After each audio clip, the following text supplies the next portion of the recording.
Welcome back. I'm joined now by Labor MP Matt Thistlethwaite and Liberal MP Jason Falinski. Thank you both for your time. Now, concerns have been growing over China's role in covering up the extent of this pandemic, and the US is demanding an investigation into the origins of COVID-19. Let's just have a look at what Trump had to say on that.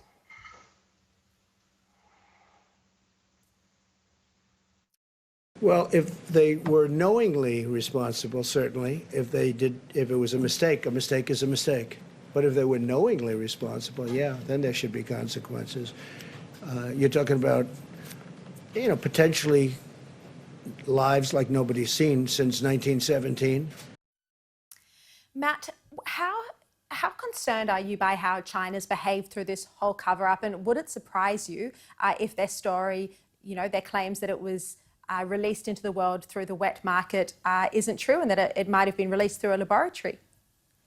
Well, this virus has had a devastating impact on the international community, not only in terms of the health outcomes, but also on the international economy. It's going to take years for the international economy to recover. And at this stage, what we want from the Chinese government is a bit of transparency and openness so that we can get to the bottom of the origin of this virus, that we can come up with a workable vaccine, and more importantly, make sure that this sort of thing doesn't happen again and do the devastating damage that it's done. So the Foreign Minister's called for an international investigation. That's something that I back. I think and I hope that the Foreign Minister now goes about persuading other international players and countries to join in that chorus of calls for China to be more open and transparent so that we can get to the bottom of what's really happened here. Jason, does it worry you that this pandemic has shown some of the more hostile nations around the world, just what could be capable when it comes to biological warfare?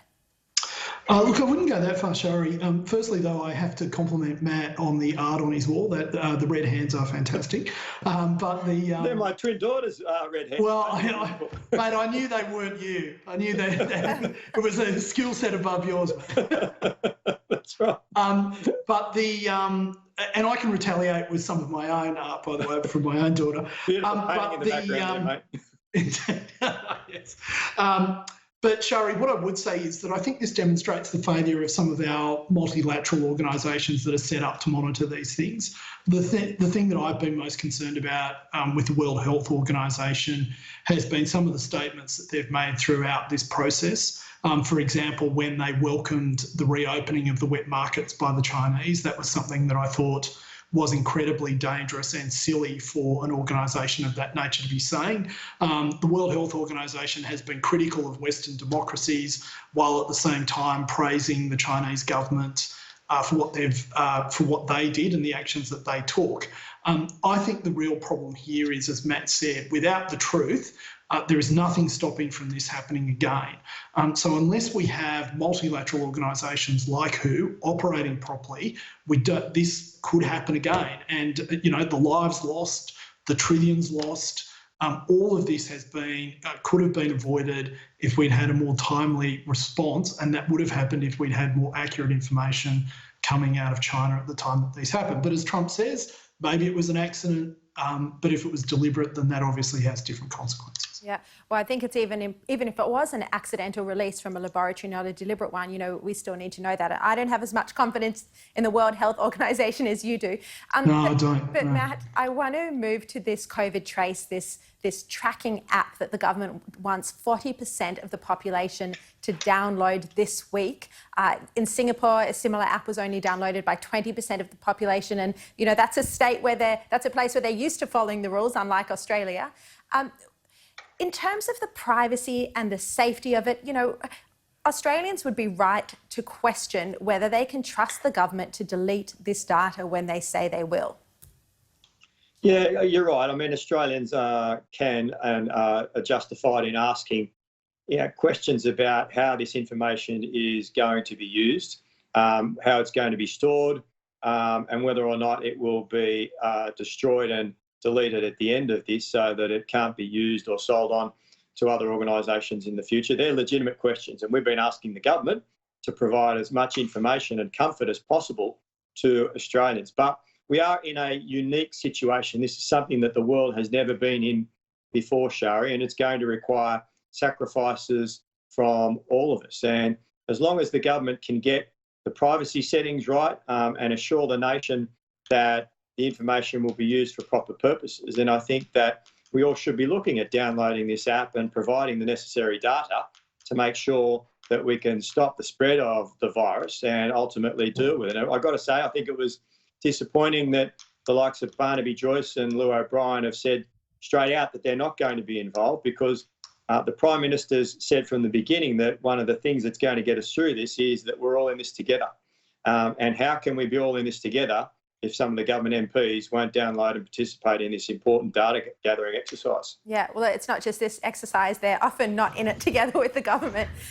But Jason, I actually understand their concerns on this, and I think it's really worrying when a Liberal government is asking to track the movements of its citizens. So, Sharri, I think there's a lot of communication for us to do between now and the release of the app in a couple of weeks. It won't be tracking people's movements. What it will be doing is obviously tracking what phones you come in contact with. So what that means is if someone gets diagnosed with COVID-19, it will be able to go back and say to anyone who's been in contact with that particular phone, you have been in contact with someone who's now been diagnosed with COVID-19 in the last 14 days, and you should go and get yourself tested to make sure that you don't have that. I think Matt is right, and I think you're absolutely right. We need to give people ironclad assurances that the data will be deleted at the end of this process. I know that Stuart Robert has said that the code will be released so that people can get some level of comfort around what the app does.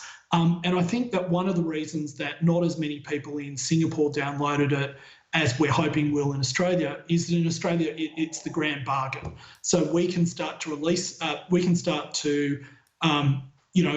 release some of these restrictions that we have. People can start to get back to work. We can have normal amounts of movement again if more than 40% of people download this app. If they don't, then we will have to continue with some of the social isolation procedures and protocols that we have in place. That's the trade-off that we have. But once again, you're absolutely right. We need to make sure that at the end of it, the data is gone. But people like Barnaby are wrong when they say that this would allow the government to trace where you've been. It won't enable the government to do that. And I understand the confusion.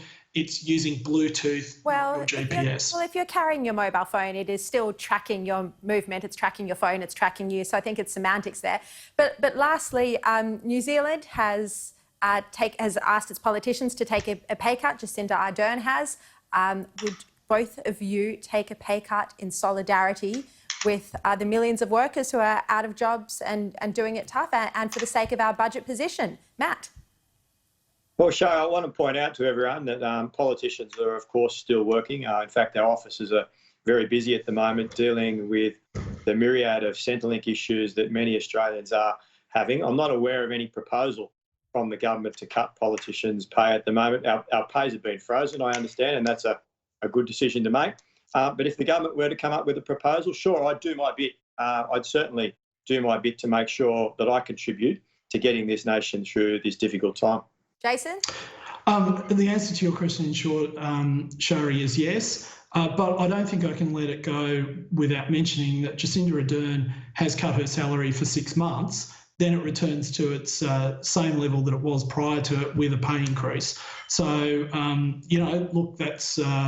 but I think that we as leaders in Australia need to engender as much sort of shared sense of sacrifice as we possibly can. And if that includes us taking a pay cut for a while, then that's entirely acceptable and understandable. Matt Thistlethwaite, Jason Falinski, appreciate your time.